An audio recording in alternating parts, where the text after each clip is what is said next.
ਸਤਿ ਸ਼੍ਰੀ ਅਕਾਲ ਜੀ। ਤੁਸੀਂ ਦੇਖ ਰਹੇ ਹੋ ਪੰਜਾਬ ਮੇਲ ਯੂਐਸਏ ਟੀਵੀ। ਮੈਂ ਹਾਂ ਵਰੁਣ ਕੌਰ ਮਾਨ। ਖਬਰਾਂ ਦੇ ਬੁਲੇਟਿਨ ਵਿੱਚ ਤੁਹਾਡਾ ਸਵਾਗਤ। ਪੇਸ਼ ਨੇ ਪਹਿਲਾਂ ਚੋਣਵੀਆਂ ਖਬਰਾਂ। ਅਮਰੀਕਾ 12 ਰਾਜਾਂ ਦੀ ਮਨੁੱਖੀ ਤਸਕਰੀ ਖਿਲਾਫ ਮੁਹਿੰਮ ਵਿੱਚ 100 ਤੋਂ ਵੱਧ ਗ੍ਰਿਫਤਾਰ। ਡੈਟੋਲ ਅਤੇ ਹੈਂਡ ਵਾਸ਼ ਦੀਆਂ ਬੋਤਲਾਂ ਵਿੱਚ ਸੋਨਾ ਲਿਆ ਰਹੇ ਯਾਤਰੀਆਂ ਨੂੰ 에ਅਰਪੋਰਟ ਤੇ ਕੀਤਾ ਗਿਆ ਕਾਬੂ। ਯੂਰਪੀ ਸੰਘ ਅਮਰੀਕੀ ਯਾਤਰੀ ਤੇ ਪਾਬੰਦੀ ਲਗਾਉਣ ਦੀ ਕਰ ਸਕਦੇ ਨੇ ਸਿਫਾਰਿਸ਼। ਜੋ ਬਾਈਡਨ ਨੇ ਅਫਗਾਨਿਸਤਾਨ ਵਿੱਚ ਮਾਰੇ ਗਏ ਅਮਰੀਕੀ ਸੈਨਿਕਾਂ ਨੂੰ ਦਿੱਤੀ ਸ਼ਰਧਾਂਜਲੀ। ਅਫਗਾਨਿਸਤਾਨ ਛੱਡਣ ਵਾਲੇ ਆਖਰੀ ਅਮਰੀਕੀ ਫੌਜੀ ਦੀ ਪੈਂਟਾਗਨ ਨੇ ਫੋਟੋ ਕੀਤੀ ਟਵੀਟ। ਖਤਮ ਹੋਈ 20 ਸਾਲਾਂ ਦੀ ਫੌਜੀ ਮੁਹਿੰਮ। ਅਫਗਾਨਿਸਤਾਨ ਵਿੱਚੋਂ ਅਮਰੀਕੀ ਮੁਹਿੰਮ ਖਤਮ। ਤਾਲਿਬਾਨ ਨੇ ਆਜ਼ਾਦੀ ਦਾ ਐਲਾਨ ਕਰ ਮਨਾਇਆ ਜਿੱਤ ਦਾ ਜਸ਼ਨ। ਅਮਰੀਕਾ ਵਿੱਚ ਨਫ਼ਰਤ ਦੇ ਅਪਰਾਧਾਂ ਵਿੱਚ ਹੋਇਆ ਭਾਰੀ ਵਾਧਾ। FBI ਤੇ ਹੁਣ ਇਹਨਾਂ ਖਬਰਾਂ ਦਾ ਵਿਸਥਾਰ।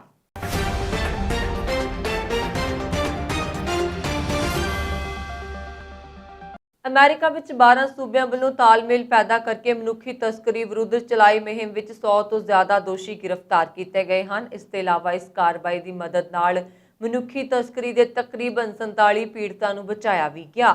ਇਸ ਕਾਰਵਾਈ ਸੰਬੰਧੀ ਮਿਜ਼ੂਰੀ ਦੇ ਪੁਲਿਸ ਅਧਿਕਾਰੀਆਂ ਨੇ ਸ਼ੁੱਕਰਵਾਰ ਨੂੰ ਜਾਣਕਾਰੀ ਦਿੰਦਿਆਂ ਦੱਸਿਆ ਕਿ ਮਨੁੱਖੀ ਤਸਕਰੀ ਨਾਲ ਨਜਿੱਠਣ ਲਈ 12 ਰਾਜਾਂ ਦੀ ਸਾਂਝੀ ਕੋਸ਼ਿਸ਼ ਦੇ ਹਿੱਸੇ ਵਜੋਂ ਅਧਿਕਾਰੀਆਂ ਨੇ 102 ਗ੍ਰਿਫਤਾਰੀਆਂ ਕੀਤੀਆਂ ਅਤੇ 47 ਪੀੜਤਾਂ ਨੂੰ ਬਚਾਇਆ। ਜ਼ਿਆਦਾਤਰ ਗ੍ਰਿਫਤਾਰੀਆਂ ਵੀਰਵਾਰ ਰਾਤ ਤੋਂ ਸ਼ੁੱਕਰਵਾਰ ਸਵੇਰੇ ਤੱਕ ਹੋਈਆਂ ਨੇ। ਅਧਿਕਾਰੀਆਂ ਵੱਲੋਂ ਇਹ ਗ੍ਰਿਫਤਾਰੀਆਂ ਮਹੀਨਿਆਂ ਦੀ ਜਾਂਚ ਤੋਂ ਬਾਅਦ ਕੀਤੀਆਂ ਗਈਆਂ। ਆਪਰੇਸ਼ਨ ਯੂਨਾਈਟਿਡ ਫਰੰਟ ਨਾਮ ਦੀ ਇਸ ਮੁਹਿੰਮ ਨੂੰ ਅਮਰੀਕੀ ਸੂਬਿਆਂ ਮਿਜ਼ੂਰੀ ਬਾਅਦ ਕੀਤੀਆਂ ਗਈਆਂ ਹਨ। ਇਸ ਆਪਰੇਸ਼ਨ ਵਿੱਚ ਫੈਡਰਲ ਰਾਜ ਅਤੇ ਸਥਾਨਕ ਏਜੰਸੀਆਂ ਦੇ ਅੰਡਰਕਵਰ ਅਧਿਕਾਰੀਆਂ ਨੇ ਤਸਕਰਾਂ ਦੀ ਪਛਾਣ ਕਰਨ ਲਈ ਸੰਭਾਵਿਤ ਪੀੜਤਾਂ ਨਾਲ ਮੀਟਿੰਗ ਕੀਤੀ ਅਤੇ ਕਈ ਮੌਕਿਆਂ ਤੇ ਤਾਂ ਅਧਿਕਾਰੀ ਖੁਦ ਪੀੜਤਾਂ ਵਜੋਂ ਪੇਸ਼ ਹੋਏ। ਬਚਾਏ ਗਏ 47 ਲੋਕਾਂ ਵਿੱਚੋਂ 2 ਨਾਬਾਲਗ ਸਨ ਅਤੇ ਉਹਨਾਂ ਨੂੰ ਕੇਂਟਕੀ ਵਿੱਚ ਬਚਾਇਆ ਗਿਆ। ਦੁਬਈ ਤੋਂ ਅੰਮ੍ਰਿਤਸਰ ਜਾਣ ਵਾਲੇ ਯਾਤਰੀਆਂ ਤੋਂ ਅੰਮ੍ਰਿਤਸਰ ਹਵਾਈ ਅੱਡੇ ਤੇ ਲਿਕਵਿਡ ਸੋਨਾ ਬਰਾਮਦ ਕੀਤਾ ਗਿਆ। ਕਸਟਮ ਕਲੀਅਰੈਂਸ ਦੌਰਾਨ ਇਹ ਸੋਨਾ ਫੜਿਆ ਗਿਆ। ਇਹ ਯਾਤਰੀ ਸੋਨੇ ਨੂੰ ਡੈਟੋਲ ਦੀ ਇੱਕ ਬੋਤਲ ਵਿੱਚ ਹੈਂਡ ਵਾਸ਼ ਵਿੱਚ ਲੁਕਾ ਕੇ ਲਿਆ ਰਿਹਾ ਸੀ। ਮਿਲੀ ਜਾਣਕਾਰੀ ਮੁਤਾਬਕ ਇੱਕ ਯਾਤਰੀ ਦੁਬਈ ਤੋਂ ਫਲਾਈਟ ਨੰਬਰ SV130 ਵਿੱਚ ਉਤਰਿਆ। ਜਾਂਚ ਦੌਰਾਨ ਉਸਦੇ ਬੈਗ ਵਿੱਚੋਂ 2 ਪਲਾਸਟਿਕ ਦੀਆਂ ਬੋਤਲਾਂ ਬਰਾਮਦ ਹੋਈਆਂ। ਇੱਕ ਸੀ ਹੈਂਡ ਵਾਸ਼ ਅਤੇ ਦੂਜਾ ਸੀ ਡੈਟੋਲ। ਦੋਸ਼ੀ ਯਾਤਰੀ ਦੀ ਪਛਾਣ ਰਾਸ਼ਦ ਵਜੋਂ ਹੋਈ ਹੈ। ਕਸਟਮ ਅਧਿਕਾਰੀਆਂ ਤੋਂ ਪ੍ਰਾਪਤ ਹੋਈ ਜਾਣਕਾਰੀ ਮੁਤਾਬਕ ਬੋਤਲਾਂ ਦਾ ਭਾਰ ਲਿਕੁਇਡ ਨਾਲੋਂ ਜ਼ਿਆਦਾ ਜਾਪਦਾ ਸੀ, ਇਸ ਲਈ ਇਸ ਨੂੰ ਖੋਲ੍ਹਿਆ ਗਿਆ ਅਤੇ ਜਾਂਚ ਕੀਤੀ ਗਈ। ਇਹਨਾਂ ਬੋਤਲਾਂ ਵਿੱਚ ਸੋਨੇ ਨੂੰ ਤਰਲ ਰੂਪ ਵਿੱਚ ਰੱਖਿਆ ਗਿਆ ਸੀ। ਜਾਂਚ ਦੌਰਾਨ ਪਤਾ ਲੱਗਿਆ ਕਿ ਸੋਨੇ ਦੀ ਕੀਮਤ ਲਗਭਗ 38 ਲੱਖ ਸੀ। ਦੋਸ਼ੀ ਮੁਸਾਫਰ ਯਾਤਰੀ ਤੋਂ ਪੁੱਛਗਿੱਛ ਕੀਤੀ ਜਾ ਰਹੀ। ਇਹ ਸੋਨਾ ਬਿਨਾਂ ਕਸਟਮ ਡਿਊਟੀ ਦੇ ਲਿਆਂਦਾ ਗਿਆ ਸੀ। ਅਮਰੀਕਾ ਵਿੱਚ ਕੋਰੋਨਾ ਵਾਇਰਸ ਦੇ ਮਾਮਲਿਆਂ ਵਿੱਚ ਵਾਧੇ ਕਾਰਨ ਯੂਰਪੀ ਸੰਘ ਆਪਣੇ ਮੈਂਬਰ ਦੇਸ਼ਾਂ ਨੂੰ ਇੱਥੋਂ ਦੇ ਯਾਤਰੀਆਂ ਤੇ ਪਾਬੰਦੀ ਲਗਾਉਣ ਦੀ ਸਿਫਾਰਿਸ਼ ਕਰ ਸਕਦਾ ਹੈ।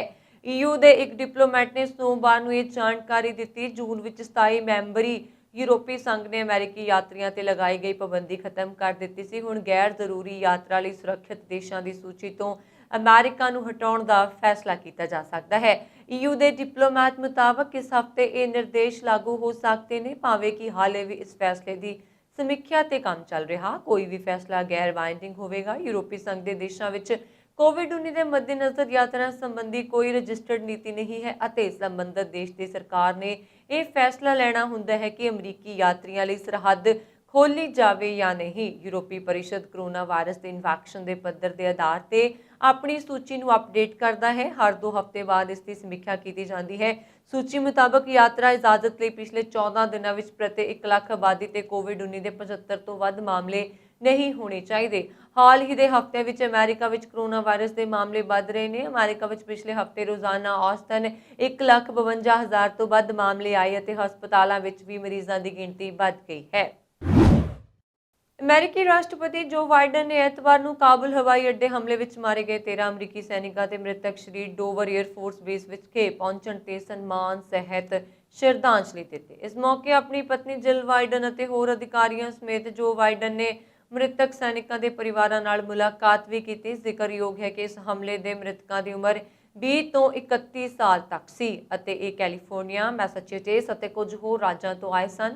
ਇਨ੍ਹਾਂ ਵਿੱਚ ਵਾਇਓਮਿੰਗ ਦਾ ਇੱਕ 20 ਸਾਲਾ ਮਰੀਨ ਵੀ ਸ਼ਾਮਲ ਹੈ, ਜੋ ਕਿ 3 ਹਫ਼ਤਿਆਂ ਵਿੱਚ ਆਪਣੇ ਪਹਿਲੇ ਬੱਚੇ ਦਾ ਪਿਤਾ ਬਣਨ ਦੀ ਉਮੀਦ ਕਰ ਰਿਹਾ ਸੀ। ਇਸ ਤੋਂ ਇਲਾਵਾ ਇੱਕ 22 ਸਾਲਾ ਨੇਵੀ ਕਾਰਪਸਮੈਨ ਵੀ ਸ਼ਾਮਲ ਸੀ। ਜੋ ਬਾਈਡਨ ਨੇ ਇਹਨਾਂ 13 ਸਰਵਿਸ ਮੈਂਬਰਾਂ ਨੂੰ ਹੀਰੋ ਦੱਸਿਆ ਅਤੇ ਉਹਨਾਂ ਦੀ ਬਹਾਦਰੀ ਦੀ ਪ੍ਰਸ਼ੰਸਾ ਕੀਤੀ। ਇਸ ਏਅਰਬੇਸ ਤੇ ਜੋ ਬਾਈਡਨ ਰਾਸ਼ਟਰਪਤੀ ਵਜੋਂ ਸੈਨਿਕਾਂ ਦੇ ਮ੍ਰਿਤਕ ਸਰੀਰ ਦੀ ਸਨਮਾਨ ਸਹਿਤ ਵਾਪਸੀ ਰਸਮਾਂ ਲਈ ਸ਼ਾਮਲ ਹੋਏ, ਜਦਕਿ ਉਹ ਇਸ ਤੋਂ ਪਹਿਲਾਂ ਹੋਰ ਰਾਸ਼ਟਰਪਤੀਆਂ ਨਾਲ ਅਜਿਹੇ ਸਨਮਾਨਜਨਕ ਸ਼ਰਧਾਂਜਲੀ ਮੌਕਿਆਂ ਵਿੱਚ ਸ਼ਾਮਲ ਹੋਏ ਹਨ। ਪੈਂਟਾਗਨ ਨੇ ਸੋਮਵਾਰ ਨੂੰ ਐਲਾਨ ਕੀਤਾ ਹੈ ਕਿ 20 ਸਾਲ ਦੀਆਂ ਅਮਰੀਕੀ ਫੌਜੀ ਮੁਹਿੰਮ ਤੋਂ ਬਾਅਦ ਅਫਗਾਨਿਸਤਾਨ ਤੋਂ ਅਮਰੀਕੀ ਫੌਜੀਆਂ ਦੀ ਵਾਪਸੀ ਪੂਰੀ ਹੋ ਗਈ ਹੈ।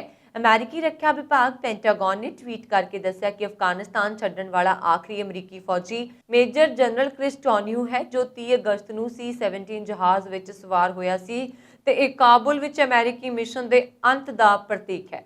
ਇਸ ਦੇ ਨਾਲ ਹੀ US ਸੈਂਟਰਲ ਕਮਾਂਡ ਦੇ ਕਮਾਂਡਰ ਜਨਰਲ ਕੈਨੈਥ ਮੈਕੈਂਜੀ ਨੇ ਪੈਂਟਾਗਨ ਨਿਊਜ਼ ਕਾਨਫਰੰਸ ਦੌਰਾਨ ਅਫਗਾਨਿਸਤਾਨ ਤੋਂ ਅਮਰੀਕੀ ਵਾਪਸੀ ਨੂੰ ਪੂਰਾ ਕਰਨ ਦਾ ਐਲਾਨ ਕੀਤਾ। ਜਨਰਲ ਕੈਨੈਥ ਮੈਕੈਂਜੀ ਨੇ ਕਿਹਾ ਕਿ ਮੈਂ ਇੱਥੇ ਅਫਗਾਨਿਸਤਾਨ ਤੋਂ ਆਪਣੀ ਵਾਪਸੀ ਦੇ ਪੂਰਾ ਹੋਣ ਤੇ ਅਮਰੀਕੀ ਨਾਗਰਿਕਾਂ ਨੂੰ ਕੱਢਣ ਲਈ ਫੌਜੀ ਮਿਸ਼ਨ ਦੀ ਸਮਾਪਤੀ ਦਾ ਐਲਾਨ ਕਰਨ ਲਈ ਹਾਂ। ਮੈਕੈਂਜੀ ਨੇ ਦੱਸਿਆ ਕਿ ਆਖਰੀ ਅਮਰੀਕੀ C-17 ਫੌਜੀ ਮੁਹਿੰਮ ਨੇ ਹਾਮਿਦ ਕਰਜ਼ਾਈ ਕੌਮਾਂਤਰੀ ਹਵਾਈ ਅੱਡੇ ਤੋਂ ਅੱਧੀ ਰਾਤ ਨੂੰ ਉਡਾਣ ਭਰੀ। ਉਹਨਾਂ ਨੇ ਕਿਹਾ, ਤਾਲਿਬਾਨ ਦੋਵਾਂ ਧੜਿਆਂ ਵਿਚਕਾਰ ਡੂੰਘੀ ਦੁਸ਼ਮਣੀ ਦੇ ਬਾਵਜੂਦ ਨਿਕਾਸੀ ਤੇ ਅੰਤਿਮ ਉਡਾਣਾਂ ਦੇ ਸੰਚਾਲਨ 'ਚ ਬੇਹੱਦ ਮਦਦਗਾਰ ਤੇ ਫਾਇਦੇਮੰਦ ਰਿਹਾ।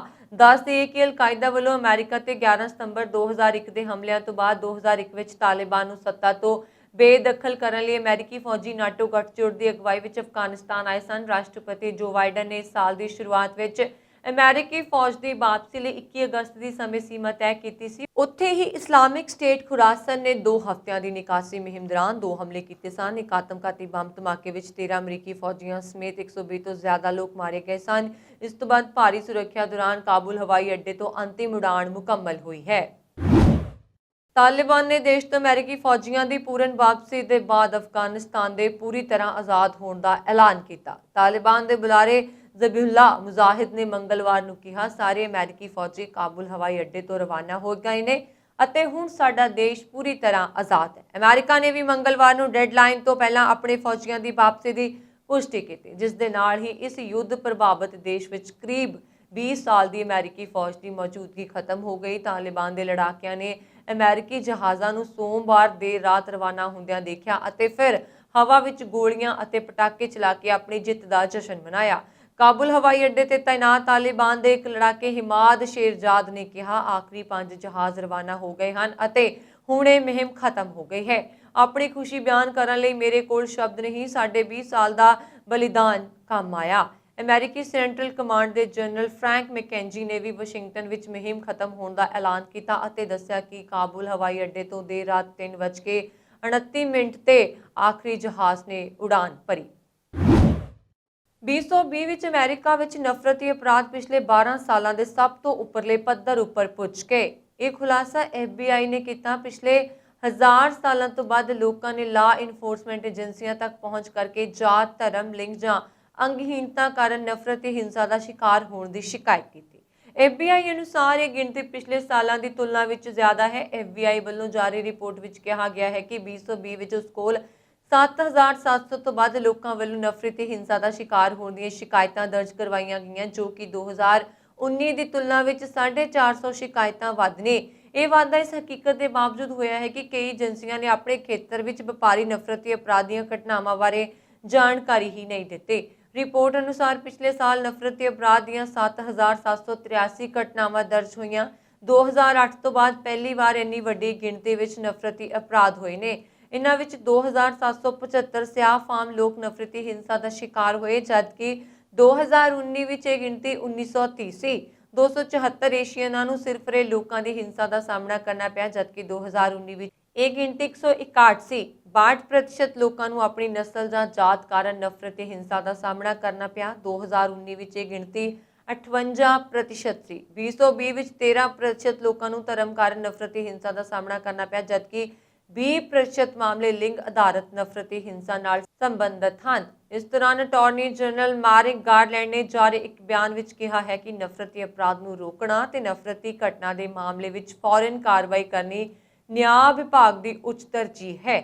ਉਹਨਾਂ ਨੇ ਕਿਹਾ ਕਿ FBI ਦੇ ਅੰਕੜਿਆਂ ਅਨੁਸਾਰ ਸਿਆਹ, ਫਾਮ ਤੇ ਅਫਰੀਕਨ ਮੂਲ ਦੇ ਅਮਰੀਕੀਆਂ ਵਿਰੁੱਧ ਨਫ਼ਰਤੀ ਅਪਰਾਧ ਵਧੇ ਨੇ। ਇਹ ਲੋਕ ਪਹਿਲਾਂ ਹੀ ਨਫ਼ਰਤੀ ਅਪਰਾਧਾਂ ਤੋਂ ਪੀੜਤ ਨੇ। ਅਟਾਰਨੀ ਅਨੁਸਾਰ ਏਸ਼ੀਅਨ ਮੂਲ ਦੇ ਅਮਰੀਕੀਆਂ ਵਿਰੁੱਧ ਅਪਰਾਧਾਂ ਵਿੱਚ ਵੀ ਵਰਣਨਯੋਗ ਵਾਧਾ ਹੋਇਆ ਹੈ। ਪਾਕਿਸਤਾਨ ਦੇ ਰਾਸ਼ਟਰੀ ਸੁਰੱਖਿਆ ਸਲਾਹਕਾਰ ਮੋਇਦ ਯੂਸਫ ਨੇ ਪਹਿਲਾਂ ਤਾਂ ਤਾਲਿਬਾਨ ਦੀ ਹਮਾਇਤ ਵਿੱਚ ਵੱਡਾ ਬਿਆਨ ਦਿੱਤਾ, ਫਿਰ ਉਸ ਤੋਂ ਪੂਰੀ ਤਰ੍ਹਾਂ ਮੁੱਕਰ ਗਏ। NSA ਨੇ ਕਿਹਾ ਸੀ ਕਿ ਪੱਛਮੀ ਦੇਸ਼ਾਂ ਨੇ ਤਾਲਿਬਾਨ ਨੂੰ ਮਾਨਤਾ ਨਾ ਦਿੱਤੀ ਤਾਂ ਅਮਰੀਕਾ 'ਚ ਹੋਏ 19/11 ਵਰਗੇ ਹਮਲੇ ਫਿਰ ਹੋ ਸਕਦੇ ਨੇ। ਦਾ ਟਾਈਮਜ਼ ਦੀ ਪੱਤਰਕਾਰ ਕ੍ਰਿਸਟੀਨਾ ਲਾਂਬ ਨੂੰ ਇੰਟਰਵਿਊ ਵਿੱਚ ਇਹ ਗੱਲ ਕਹਿਣ ਤੋਂ ਬਾਅਦ ਹੁਣ ਪਾਕਿਸਤਾਨ NSA ਦਫ਼ਤਰ ਤੋਂ ਇਸ ਤੇ ਸਫਾਈ ਦਿੱਤੀ ਗਈ ਹੈ। ਦਫ਼ਤਰ ਨੇ ਬਿਆਨ ਜਾਰੀ ਕੀਤਾ ਹੈ ਕਿ ਦੀ ਟਾਈਮਜ਼ ਨੂੰ ਦਿੱਤੀ ਆਪਣੀ ਇੰਟਰਵਿਊ ਵਿੱਚ NSA ਨੇ ਅਜਿਹਾ ਨਹੀਂ ਕਿਹਾ ਸੀ। ਉਹਨਾਂ ਦੇ ਬਿਆਨ ਦੀ ਤੋੜ ਮਰੋੜ ਕੇ ਵਿਆਖਿਆ ਕੀਤੀ ਗਈ। ਇਹ ਵਿਵਾਦ ਅਜਿਹੇ ਸਮੇਂ ਆਇਆ ਜਦੋਂ ਵਧੇਰੇ ਮਾਹਿਰ ਮੰਨਦੇ ਨੇ ਕਿ ਤਾਲਿਬਾਨ ਦੀ ਤਾਕਤ ਦੇ ਪਿੱਛੇ ਪਾਕਿਸਤਾਨੀ ਫੌਜ ਤੇ ਉਸਦੀ ਖੁਫੀਆ ਏਜੰਸੀ IAI ਹੈ। ਪਾਕਿਸਤਾਨ ਨੇ ਹੀ ਤਾਲਿਬਾਨ ਨਾਲ ਕੰਮ ਕਰ ਰਹੇ ਹੋਰ ਅੱਤਵਾਦੀਆਂ ਨੂੰ ਲੰਬੇ ਸਮੇਂ ਤੱਕ ਸ਼ਾਇਦ ਅੱਗੇ ਅਫਗਾਨਿਸਤਾਨ ਸਰਕਾਰ ਨਾਲ ਲੁਕਵੀਂ ਜੰਗ ਛੇੜੀ ਹੋਈ ਸੀ। ਹੁਣੇ ਜਿਹੇ ਪਾਕਿਸਤਾਨ ਦੇ ਪ੍ਰਧਾਨ ਮੰਤਰੀ ਇਮਰਾਨ ਖਾਨ ਦੇ ਵੀ ਤਾਲਿਬਾਨ ਦੇ ਪੱਖ ਵਿੱਚ ਕਈ ਬਿਆਨ ਆਏ ਸਨ। ਕੈਨੇਡਾ ਵਿੱਚ ਗੁਰਦੁਆਰਿਆਂ ਦੀਆਂ 20 ਤੋਂ ਵੱਧ ਪ੍ਰਬੰਧਕ ਕਮੇਟੀਆਂ ਨੇ ਵਿਦੇਸ਼ਾਂ ਵਿੱਚ ਸ੍ਰੀ ਗੁਰੂ ਗ੍ਰੰਥ ਸਾਹਿਬ ਜੀ ਦੇ ਪਵਿੱਤਰ ਸਰੂਪਾਂ ਦੀ ਛਪਾਈ ਦੀ ਇਜਾਜ਼ਤ ਦੇਣ ਦੀ ਆਪਣੀ ਯੋਜਨਾ ਤੇ ਸ਼੍ਰੋਮਣੀ ਗੁਰਦੁਆਰਾ ਪ੍ਰਬੰਧਕ ਕਮੇਟੀ ਨਾਲ ਨਾਰਾਜ਼ਗੀ ਜ਼ਾਹਿਰ ਕੀਤੀ। 23 ਅਗਸਤ ਨੂੰ ਹੋਈ ਇੱਕ ਮੀਟਿੰਗ ਵਿੱਚ SGPC ਦੀ ਕਾਰਜਕਾਰੀ ਕਮੇਟੀ ਨੇ ਅਮਰੀਕਾ, ਕੈਨੇਡਾ, ਆਸਟ੍ਰੇਲੀਆ, ਨਿਊਜ਼ੀਲੈਂਡ ਅਤੇ ਕੁਝ ਯੂਰੋਪੀਅਨ ਦੇਸ਼ਾਂ ਵਿੱਚ ਪ੍ਰੈਸ ਦੀ ਸਥਾਪਨਾ ਕਰਨ ਦਾ ਸੰਕਲਪ ਲਿਆ ਸੀ, ਜਿਸ ਵਿੱਚ ਸਿੱਖ ਪ੍ਰਵਾਸੀਆਂ ਦੀ ਚਿਰੋਕਣੀ ਮੰਗ ਦਾ ਹਵਾਲਾ ਦਿੱਤਾ ਗਿਆ ਸੀ। ਇਸ ਯੋਜਨਾ ਤੇ ਨੋਟਿਸ ਲੈਂਦੇ ਹੋਏ ਬ੍ਰਿਟਿਸ਼ ਕੋਲੰਬੀਆ ਗੁਰਦੁਆਰਾ ਕੌਂਸਲ ਦੇ 20 ਧਾਰਮਿਕ ਬੌਂਡੀਆਂ ਦੇ ਪ੍ਰਤੀਨਿਧੀਆਂ ਨੇ ਸ਼੍ਰੋਮਣੀ ਕਮੇਟੀ ਦੀ ਪ੍ਰਧਾਨ ਬੀਬੀ ਜਗੀਰ ਕੌਰ ਨੂੰ ਲਿਖਿਆ ਹੈ ਕਿ ਪਵਿੱਤਰ ਸਰੂਪ ਲੋੜ ਅਨੁਸਾਰ ਉਪਲਬਧ ਹਨ। ਕੌਂਸਲ ਦੇ ਬੁਲਾਰੇ ਮਨਿੰਦਰ ਸਿੰਘ ਨੇ ਕਿਹਾ, ਕੈਨੇਡਾ ਵਿੱਚ ਕੁਝ ਲੋਕ SGPC ਨੂੰ ਗੁੰਮਰਾਹ ਕਰ ਰਹੇ ਨੇ ਕਿ ਉੱਥੇ ਸਰੂਪ ਛਾਪਣ ਦੀ ਸਖਤ ਜ਼ਰੂਰਤ ਹੈ। ਇਹ ਕੋਈ ਹਕੀਕਤ ਨਹੀਂ ਹੈ। ਜੇਕਰ ਕੈਨੇਡਾ ਵਿੱਚ ਕੋਈ ਸ਼ਰਧਾਲੂ ਘਰ ਵਿੱਚ ਸਰੂਪ ਸਥਾਪਿਤ ਕਰਨਾ ਚਾਹੁੰਦਾ ਹੈ ਤਾਂ ਉਹ ਸਾਡੇ ਨਾਲ ਸੰਪਰਕ ਕਰ ਸਕਦਾ ਹੈ। ਅਸੀਂ ਇਸ ਲੋੜ ਨੂੰ ਪੂਰਾ ਕਰਨ ਦੇ ਯੋਗ ਹਾਂ। ਹੋਰ ਸਰੂਪ ਛਾਪਣ ਤੋਂ ਪਹਿਲਾਂ ਇਹ ਯਕੀਨੀ ਕਰਨ ਦੀ ਜ਼ਰੂਰਤ ਹੈ ਕਿ ਮੌਜੂਦਾ ਲੋਕਾਂ ਨੂੰ ਬਣਦਾ ਸਤਿਕਾਰ ਅਤੇ ਪਵਿੱਤਰਤਾ ਦਿੱਤੀ ਜਾ ਰਹੀ ਹੈ। ਵਿਦੇਸ਼ਾਂ ਵਿੱਚ ਪੰਜਾਬੀ ਨਵੀਆਂ ਮੱਲਾਂ ਮਾਰ ਕੇ ਦੁਨੀਆ ਭਰ ਵਿੱਚ ਪੰਜਾਬੀਆਂ ਦਾ ਨਾਮ ਚਮਕਾ ਰਹੇ ਨੇ। ਇਸੇ ਕੜੀ ਤਹਿਤ ਲੇਖਕ ਜਗਤਾਰ ਸਿੰਘ ਗਿੱਲ ਦੀ ਭਾਣਜੀ ਰਮਨ ਕੌਰ ਸਿੱਧੂ ਨੇ 6 ਸਾਲ ਦੀ ਪੜ੍ਹਾਈ ਖਤਮ ਕਰਨ ਮਗਰੋਂ ਸਖਤ ਮਿਹਨਤ ਕਰਕੇ US ਨੇਵੀ ਵਿੱਚ ਕਮਿਸ਼ਨ ਹਾਸਲ ਕਰ ਲਿਆ ਹੈ। ਇਸ ਮੌਕੇ ਖੁਸ਼ੀ ਵਿੱਚ ਖੀਵੇ ਮਾਪਿਆਂ ਪਿਤਾ ਕਰਨੈਲ ਸਿੰਘ ਸਿੱਧੂ ਅਤੇ ਮਾਤਾ ਮਨਜੀਤ ਕੌਰ ਸਿੱਧੂ ਨੂੰ ਹਰ ਪਾਸਿਓਂ ਵਧਾਈਆਂ ਮਿਲ ਰਹੀਆਂ ਨੇ। ਰਮਨ ਕੌਰ ਸਿੱਧੂ ਦੀ ਇਸ ਪ੍ਰਾਪਤੀ ਲਈ ਅਮਰੀਕਾ ਦਾ ਪੰਜਾਬੀ ਭਾਈਚਾਰਾ ਮਾਣ ਮਹਿਸੂਸ ਕਰ ਰਿਹਾ। ਰਮਨ ਕੌਰ ਸਿੱਧੂ ਨੇ ਸਾਡੀ ਨਵੀਂ ਪੀੜ੍ਹੀ ਲਈ ਪੂਰਨਾ ਵੀ ਪਾਇਆ ਕਿ ਕੁੜੀਆਂ ਮੁੰਡਿਆਂ ਨਾਲੋਂ ਕਿਸੇ ਪੱਖੋਂ ਵੀ ਘੱਟ ਨਹੀਂ ਹੈਗੀਆਂ, ਸਗੋਂ ਦੇਸ਼ ਕੌਮ ਦੀ ਸੇਵਾ ਲਈ ਬਰਾਬਰ ਯੋਗਦਾਨ ਪਾਉਂਦੀਆਂ ਹਨ। ਅਮਰੀਕੀ ਸੂਬੇ ਲੂਸੀਆਨਾ ਵਿੱਚ ਐਤਵਾਰ ਨੂੰ ਜ਼ਬਰਦਸਤ ਤੂਫਾਨ ਈਡਾ ਨੇ ਦਸਤਕ ਦਿੱਤੀ। ਇਸ ਤੂਫਾਨ ਨੇ ਭਾਰੀ ਤਬਾਹੀ ਮਚਾਉਂਦਿਆਂ ਵਿਅਕਤੀ ਦੀ ਜਾਨ ਲੈ ਲਈ ਅਤੇ ਸੈਂਕੜੇ ਹਜ਼ਾਰਾਂ ਘਰਾਂ ਦੀ ਬਿਜਲੀ ਨੂੰ ਵੀ ਬੰਦ ਕੀਤਾ ਹੈ। ਸੂਬਾ ਅਧਿਕਾਰੀਆਂ ਨੇ ਜਾਣਕਾਰੀ ਦਿੰਦਿਆਂ ਦੱਸਿਆ ਕਿ ਤੂਫਾਨ ਈਡਾ ਕਾਰਨ ਇੱਕ 60 ਸਾਲਾ ਵਿਅਕਤੀ ਦੀ ਦਰਖਤ ਨਾਲ ਡਿੱਗਣ ਕਾਰਨ ਮੌਤ ਹੋ ਗਈ। ਇਹ ਮੌਤ ਦੀ ਘਟਨਾ ਐਸੈਂਸ ਪੈਰਿਸ਼ ਨਿਊ ਔਰਲੀਨਜ਼ ਦੇ ਉੱਤਰ ਪੱਛਮ ਵਿੱਚ ਦਰਜ ਕੀਤੀ ਗਈ। ਐਤਵਾਰ ਨੂੰ ਈਡਾ ਨੇ ਰਾਜ ਦੇ ਸਮੁੰਦਰੀ ਕੰਢੇ ਤੇ ਖਤਰਨਾਕ ਸ਼੍ਰੇਣੀ 4 ਦੇ ਤੂਫਾਨ ਵਜੋਂ 150 ਮੀਲ ਪ੍ਰਤੀ ਘੰਟਾ ਦੀ ਰਫ਼ਤਾਰ ਨਾਲ ਦਸਤਕ ਦਿੱਤੀ।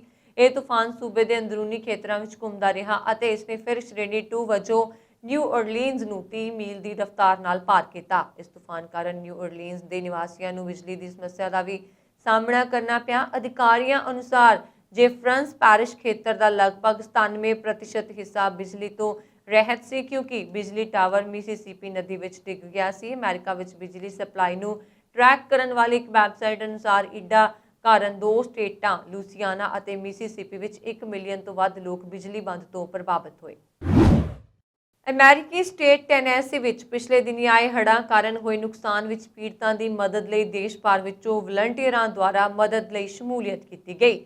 ਅਮਰੀਕਾ ਦੇ ਕਈ ਸੂਬਿਆਂ 'ਚੋਂ ਸੈਂਕੜੇ ਵਲੰਟੀਅਰ ਸ਼ਨੀਵਾਰ ਨੂੰ ਟੈਨੈਸੀ ਦੇ ਬੇਵਰਲੀ ਕਸਬੇ ਦੀ ਸਫਾਈ ਤੇ ਹੰਫਰੀਜ਼ ਕਾਉਂਟੀ ਵਿੱਚ ਹੜ੍ਹ ਪੀੜਤਾਂ ਦੀ ਸਹਾਇਤਾ ਲਈ ਇਕੱਠੇ ਹੋਏ। ਬੇਵਰਲੀ 'ਚ ਹੜ੍ਹ ਨਾਲ ਨੁਕਸਾਨੇ ਗਏ 520 ਤੋਂ ਵੱਧ ਘਰਾਂ ਦੀ ਮੁਰੰਮਤ ਵਿੱਚ ਸਹਾਇਤਾ ਲਈ ਆਏ ਕਾਰਪੋਰੇਟਰਾਂ ਤੋਂ ਲੈ ਕੇ ਖਾਣਾ ਬਣਾਉਣ ਵਾਲਿਆਂ ਦਾ ਇਸ ਸ਼ਹਿਰ ਨੇ ਸਵਾਗਤ ਕੀਤਾ। ਇਨ੍ਹਾਂ ਘਰਾਂ ਵਿੱਚੋਂ ਤਕਰੀਬਨ 272 ਪੂਰੀ ਤਰ੍ਹਾਂ ਤਬਾਹ ਹੋ ਗਏ। ਇਸ ਮੌਕੇ ਓਹੀਓ, ਮਿਸ਼ੀਗਨ ਅਤੇ ਟੈਕਸਾਸ ਤੋਂ ਆਉਣ ਵਾਲੇ ਰਾਸ਼ਟਰੀ ਸਮੂਹਾਂ ਦੇ ਨਾਲ ਤਕਰੀਬਨ 20 ਵੱਖ-ਵੱਖ ਸੰਸਥਾਵਾਂ ਸਹਾਇਤਾ ਲਈ ਸ਼ਾਮਲ ਹੋਈਆਂ ਅਤੇ ਵਲੰਟੀਅਰਾਂ ਨੇ 87 ਰਿਕਵਰੀ ਟੀਮਾਂ ਦੇ ਹਿੱਸੇ ਵਜੋਂ ਕੰਮ ਕੀਤਾ। ਇਨ੍ਹਾਂ ਵਲੰਟੀਅਰਾਂ ਅਨੁਸਾਰ ਇਹ ਸਹਾਇਤਾ ਆਉਣ ਵਾਲੇ ਹਫ਼ਤਿਆਂ ਜਾਂ ਮਹੀਨਿਆਂ ਤੱਕ ਬੇਵਰਲੀ ਵਿੱਚ ਜਾਰੀ ਰਹੇਗੀ। ਇਟਲੀ ਦੇ ਮਿਲਾਨ ਵਿੱਚ 20 ਮੰਜ਼ਿਲਾ ਇੱਕ ਇਮਾਰਤ ਵਿੱਚ ਅੱਗ ਲੱਗ ਗਈ। ਅੱਗ ਨੂੰ ਬੁਝਾਉਣ ਲਈ ਦਮਕਲ ਕਰਮੀਆਂ ਨੇ ਪੂਰੀ ਰਾਤ ਕੰਮ ਕੀਤਾ। ਅੱਗ ਕਾਰਨ ਇਮਾਰਤ ਤਬਾਹ ਹੋ ਗਈ ਪਰ ਕਿਸੇ ਦੇ ਲਾਪਤਾ ਹੋਣ ਦਾ ਸੰਕੇਤ ਨਹੀਂ ਹੈ। ਅਧਿਕਾਰੀਆਂ ਮੁਤਾਬਕ ਇਮਾਰਤ ਵਿੱਚ ਐਤਵਾਰ ਨੂੰ ਅੱਗ ਲੱਗੀ ਸੀ ਅਤੇ ਧੂਏ ਕਾਰਨ ਕੁਝ ਲੋਕ ਬਿਮਾਰ ਪਏ ਹਨ, ਪਰ ਕਿਸੇ ਦੀ ਹਾਲਤ ਗੰਭੀਰ ਨਹੀਂ ਜਾਂ ਕਿਸੇ ਦੀ ਮੌਤ ਨਹੀਂ ਹੋਈ। ਇਸ ਇਮਾਰਤ ਵਿੱਚ ਰਹਿਣ ਵਾਲਿਆਂ ਵਿੱਚ ਇਟਾਲੀਅਨ ਰੈਪਰ ਮਹਿਮੂਦ ਵੀ ਸ਼ਾਮਲ ਨੇ, ਜੋ 2019 ਦੇ ਸੇਨ ਰੇਮੋ ਸੰਗੀਤ ਮਹਾ ਉਤਸਵ ਦੇ ਜੇਤੂ ਨੇ।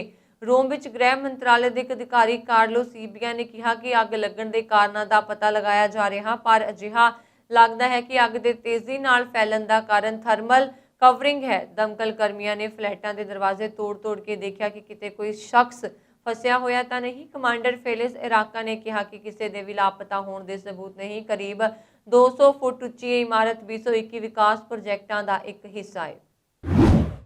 ਅਮਰੀਕੀ ਫੌਜ ਦੇ ਹਟਣ ਤੋਂ ਬਾਅਦ ਅਫਗਾਨਿਸਤਾਨ ਵਿੱਚ ਤਾਲਿਬਾਨ ਦੇ ਕਬਜ਼ੇ ਤੋਂ ਬਾਅਦ ਹੁਣ ਖੁੰਖਾਰੂ ਅੱਤਵਾਦੀ ਘਰ ਵਾਪਸੀ ਕਰ ਰਹੇ ਨੇ। ਅਫਗਾਨਿਸਤਾਨ ਵਿੱਚ ਅਲ-ਕਾਇਦਾ ਦਾ ਪ੍ਰਮੁੱਖ ਨੇਤਾ ਅਮੀਨ ਉਲ ਹਕ ਤਾਲਿਬਾਨ ਦੇ ਕਬਜ਼ੇ ਤੋਂ ਬਾਅਦ ਨੰਗਹਾਰ ਸੂਬੇ ਵਿੱਚ ਸਥਿਤ ਆਪਣੇ ਗ੍ਰਹਿ ਸਥਾਨ ਪਰਤ ਆਇਆ। ਉਹ ਅਲ-ਕਾਇਦਾ ਦੇ ਸਾਬਕਾ ਮੁਖੀ ਉਸਾਮਾ ਬਿਨ ਲਾਦੇਨ ਦਾ ਸਹਿਯੋਗੀ ਰਿਹਾ ਹੈ। ਲਾਦੇਨ ਨੂੰ 2011 ਵਿੱਚ ਅਮਰੀਕੀ ਸੁਰੱਖਿਆ ਬਲਾਂ ਨੇ ਪਾਕਿਸਤਾਨ ਦੇ ਐਬਟਾਬਾਦ ਵਿੱਚ ਮਾਰਿਆ ਸੀ। 20 ਸਾਲ ਬਾਅਦ ਵੀ ਹਥਿਆਰ ਸਪਲਾਇਰ ਅਮੀਨ ਉਲ ਹਕ ਦੀ ਲੋਕਾਂ ਦੇ ਵਿੱਚ ਲੋਕਪ੍ਰਿਯਤਾ ਘੱਟ ਨਹੀਂ ਹੋਈ। ਜਿਵੇਂ ਹੀ ਉਸਦੀ ਗੱਡੀ ਨੰਗਰਹਾਰ ਪਰਤੀ ਤਾਂ ਉਸਦੇ ਸਮਰਥਕਾਂ ਨੇ 4 ਹੋਰ ਗੱਡੀਆਂ ਨੂੰ ਘੇਰ ਲਿਆ ਅਤੇ ਉਸ ਦਾ ਸਵਾਗਤ ਕੀਤਾ। ਨਾਲ ਹੀ ਉਸਦੇ ਨਾਲ ਫੋਟੋ ਖਿਚਵਾਉਣ ਲੱਗੇ। ਅਮੀਨ ਉਲ ਹਕ ਦੇ ਕਾਫਲੇ ਵਿੱਚ ਕੁਝ ਤਾਲਿਬਾਨੀ ਅੱਤਵਾਦੀ ਵੀ ਸ਼ਾਮਲ ਸੀ। ਮੀਡੀਆ ਰਿਪੋਰਟਾਂ ਦੀ ਮੰਨੀਏ ਤਾਂ ਅਮੀਨ ਨੇ ਅੱਤਵਾਦੀ ਸੰਗਠਨ ਅਲ-ਕਾਇਦਾ ਵਿੱਚ ਸ਼ਾਮਲ ਹੋਣ ਤੋਂ ਪਹਿਲਾਂ 1980 ਦੇ ਦਹਾਕੇ ਵਿੱਚ ਸੋਵੀਅਤ ਸੈਨਾ ਦੇ ਖਿਲਾਫ ਵੀ ਜੰਗ ਲੜੀ ਸੀ। 2001 ਦੀ ਅਮਰੀਕਾ ਨੇ ਗਲੋਬਲ ਅੱਤਵਾਦੀਆਂ ਦੀ ਸੂਚੀ ਜਾਰੀ ਕੀਤੀ ਸੀ, ਜਿਸ ਵਿੱਚ ਇਸ ਅੱਤਵਾਦੀ ਅਮੀਨ ਦਾ ਨਾਂ ਸ਼ਾਮਲ ਸੀ। ਇੰਟੈਲੀਜੈਂਸ ਦਾ ਮੰਨਣਾ ਹੈ ਕਿ ਅਮੀਨ ਉਲ ਹਕ ਦੇ ਅਫਗਾਨਿਸਤਾਨ ਵਿੱਚ ਪਰਤਣ ਨਾਲ ਅਲ-ਕਾਇਦਾ ਮੁੜ ਤੋਂ ਮਜ਼ਬੂਤ ਹੋ ਸਕਦਾ ਹੈ, ਜੋ ਦੁਨੀਆ ਲਈ ਨਵਾਂ ਖਤਰਾ ਪੈਦਾ ਹੋਵੇਗਾ। ਤਾਲਿਬਾਨ ਦੇ ਕਬਜ਼ੇ ਤੋਂ ਬਾਅਦ ਅਫਗਾਨਿਸਤਾਨ ਦੀ ਜ਼ਮੀਨ ਨੂੰ ਅੱਤਵਾਦੀ ਸਰਗਰਮੀਆਂ ਦੇ ਲਈ ਵਰਤਿਆ ਜਾਵੇਗਾ। ਇਸ ਵਿੱਚ ਕੋਈ ਸ਼ੱਕ ਨਹੀਂ ਹੈ। ਆਪਣੇ ਖਤਰਨਾਕ ਮਨਸੂਬਿਆਂ ਨੂੰ ਪੂਰਾ ਕਰਨ ਦੇ ਲਈ ਅੱਤਵਾਦੀ ਸੰਗਠਨ ਮੁੜ ਇਕਜੁੱਟ ਹੋ ਸਕਦੇ ਨੇ। ਪੰਜਾਬ ਪ੍ਰਦੇਸ਼ ਕਾਂਗਰਸ ਕਮੇਟੀ ਦੇ ਪ੍ਰਧਾਨ ਤੇ ਵਿਧਾਇਕ ਹਲਕਾ ਪੂਰਬੀ ਨਵਜੋਤ ਸਿੰਘ ਸਿੱਧੂ ਸੋਮਵਾਰ ਨੂੰ ਆਪਣੇ ਹਲਕੇ ਵਿੱਚ 100 ਫੁੱਟੀ ਰੋਡ ਸਥਿਤ ਰਾਮ ਮੰਦਿਰ ਦੇ ਬਾਹਰ ਬਣੇ ਗੇਟ ਦੇ ਕੰਮ ਦਾ ਉਦਘਾਟਨ ਕਰਨ ਪਹੁੰਚੇ। ਇਸ ਦੌਰਾਨ ਦੁਕਾਨਦਾਰਾਂ ਨੇ ਨਵਜੋਤ ਸਿੰਘ ਸਿੱਧੂ ਦਾ ਵਿਰੋਧ ਕੀਤਾ ਤੇ ਨਾਅਰੇਬਾਜ਼ੀ ਕੀਤੀ। ਇਸ ਉਦਘਾਟਨ ਤੋਂ ਬਾਅਦ ਨਵਜੋਤ ਸਿੰਘ ਸਿੱਧੂ ਮੀਡੀਆ ਤੋਂ ਦੂਰ ਰਹੇ। ਪੱਤਰਕਾਰਾਂ ਨੇ ਉਹਨਾਂ ਨਾਲ ਗੱਲਬਾਤ ਕਰਨ ਦੀ ਕੋਸ਼ਿਸ਼ ਕੀਤੀ, ਪਰ ਉਹ ਆਪਣੀ ਕਾਰ ਵਿੱਚ ਬੈਠ ਕੇ ਬਿਨਾਂ ਗੱਲਬਾਤ ਕੀਤੇ ਹੀ ਚਲੇ ਗਏ। 100 ਫੁੱਟ ਰੋਡ ਦੇ ਦੁਕਾਨਦਾਰਾਂ ਨੇ ਦੋਸ਼ ਲਾਇਆ ਕਿ ਉਹਨਾਂ ਦੇ ਵਾਰਡ ਦੀ ਕੌਂਸਲਰ ਦਲਬੀਰ ਕੌਰ ਦਾ ਪੁੱਤਰ ਚਰਨਜੀਤ ਸਿੰਘ ਬੱਬਾ 100 ਫੁੱਟ ਰੋਡ ਤੇ ਖੁੱਲ੍ਹੇਆਮ ਦੁਕਾਨਾਂ ਤੇ ਕਬਜ਼ਾ ਕਰ ਰਿਹਾ ਤੇ ਸਿੱਧੂ ਦੇ OSD ਵੀ ਉਸ ਦੇ ਨਾਲ ਹਨ, ਜਿਸ ਨੂੰ ਲੈ ਕੇ ਚਰਨਜੀਤ ਬੱਬਾ ਵਿਰੁੱਧ 20 ਤੋਂ ਵੱਧ ਸ਼ਿਕਾਇਤਾਂ ਦੇਣ ਦੇ ਬਾਵਜੂਦ ਹੁਣ ਤੱਕ ਕੋਈ ਕਾਰਵਾਈ ਨਹੀਂ ਕੀਤੀ ਗਈ। ਜਲਿਆਂਵਾਲਾ ਬਾਗ ਦੇ ਨਵੀਨੀਕਰਨ ਨੂੰ ਲੈ ਕੇ ਸੋਸ਼ਲ ਮੀਡੀਆ ਤੇ ਲੋਕਾਂ ਦੇ ਗੁੱਸੇ ਅਤੇ ਆਲੋਚਨਾ ਨੂੰ ਵੇਖਿਆ ਜਾ ਰਿਹਾ, ਜੋ ਭਾਰਤ ਦੇ ਇਤਿਹਾਸ ਦਾ ਇੱਕ ਕਾਲਾ ਅਧਿਆਇ ਹੈ। 102 ਸਾਲ ਪਹਿਲਾਂ ਇੱਥੇ 1000 ਤੋਂ ਵੱਧ ਲੋਕ ਮਾਰੇ ਗਏ। ਜ਼ਿਆਦਾਤਰ ਆਲੋਚਨਾ ਉਹਨਾਂ ਗਲਿਆਰਾਂ ਬਾਰੇ ਹੀ ਆ ਰਹੀ ਹੈ ਜਿਨ੍ਹਾਂ ਨੂੰ ਬਦਲਿਆ ਗਿਆ ਹੈ। ਇਹਨਾਂ ਗਲਿਆਰਿਆਂ ਵਿੱਚ ਜਨਰਲ ਡਾਇਰ ਆਪਣੇ ਆਦਮੀਆਂ ਦੀ ਅਗਵਾਈ ਕਰਦੇ ਹੋਏ ਉਹਨਾਂ ਪੁਰਸ਼ਾਂ ਅਤੇ ਔਰਤਾਂ ਤੇ ਗੋਲੀ ਚਲਾਉਣ ਦਾ ਹੁਕਮ ਦਿੰਦਾ ਹੈ ਜੋ ਸ਼ਾਂਤੀਪੂਰਵਕ ਉੱਥੇ ਬੈਂਚਾਂ ਤੇ ਪ੍ਰਦਰਸ਼ਨ ਕਰ ਰਹੇ ਨੇ। ਸ਼ਨੀਚਰਵਾਰ ਨੂੰ ਨਵੀਨੀਕਰਨ ਕੀਤੇ ਗਏ ਕੰਪਲੈਕਸ ਦਾ ਉਦਘਾਟਨ ਕਰਦਿਆਂ ਪ੍ਰਧਾਨ ਮੰਤਰੀ ਨਰਿੰਦਰ ਮੋਦੀ ਨੇ ਕਿਹਾ ਸੀ ਕਿ ਦੇਸ਼ ਦਾ ਫਰਜ਼ ਹੈ ਕਿ ਉਹ ਆਪਣੇ ਇਤਿਹਾਸ ਦੀ ਰੱਖਿਆ ਕਰੇ। ਸੋਸ਼ਲ ਮੀਡੀਆ ਤੇ ਕਈਆਂ ਨੇ ਸਰਕਾਰ ਤੇ ਨਿਵਿਆਉਣ ਦੇ ਨਾਂ ਤੇ ਇਤਿਹਾਸ ਨੂੰ ਨਸ਼ਟ ਕਰਨ ਦਾ ਦੋਸ਼ ਲਾਇਆ। ਹੋਰਾਂ ਨੇ ਦੋਸ਼ ਲਾਇਆ ਕਿ ਸਿਆਸਤਦਾਨਾਂ ਨੂੰ ਇਤਿਹਾਸ ਦੀ ਸਮਝ ਬਹੁਤ ਘੱਟ ਮਿਲਦੀ ਹੈ। ਇਸ ਸਨ ਹੁਣ ਤੱਕ ਦੀਆਂ ਖਬਰਾਂ। ਮੈਨੂੰ ਬਰੁਣ ਕੌਰ ਮਾਨ ਨੂੰ ਦਿਓ ਆ ਗਿਆ। ਹੋਰ ਖਬਰਾਂ ਦੇ ਲਈ ਸਾਡਾ YouTube ਚੈਨਲ ਪੰਜਾਬ ਮੇਲ USA TV ਜ਼ਰੂਰ ਸਬਸਕ੍ਰਾਈਬ ਕਰਨਾ। ਸਤਿ ਸ਼੍ਰੀ ਅਕਾਲ।